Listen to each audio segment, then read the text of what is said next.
আজ আমরা একটা গুরুত্বপূর্ণ ব্যবহার শিখব, প্রিফার টুর ব্যবহার শিখব।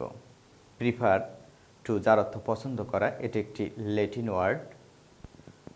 কিছু ল্যাটিন ওয়ার্ড আছে যেমন senior, junior, interior, exterior, ulterior, posterior. এই ল্যাটিন ওয়ার্ডগুলোর পর সরাসরি টু বসে, তেমনি প্রিফারের পরও টু বসে। তবে আগের বর্ণিত ওয়ার্ডগুলো এক একটি অ্যাডজেক্টিভ আর প্রিফার ভার্ব। প্রিফারের পর সাধারণত দুইটি আইএনজি যুক্ত নাউন বসে। He prefers reading to writing, সে লেখার চেয়ে পড়া বেশি পছন্দ করে। কিংবা she prefers singing to dancing.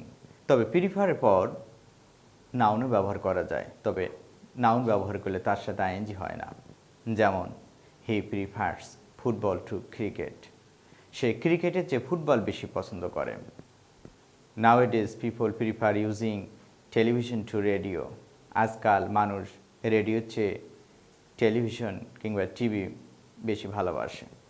আমরা এখন দেখব অবজেক্ট টুর ব্যবহার।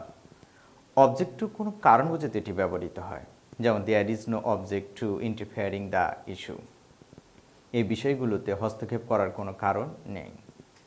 The baby is sleeping well, you don't have object to disturbing it, শিশুটি ঘুমাচ্ছে, ভালো ঘুমাচ্ছে, ওকে বিরক্ত করার কোনো কারণ নেই। উইথ এ ভিউ টু মানে উদ্দেশ্যে, লুক ফরওয়ার্ড টু মানে আশায়।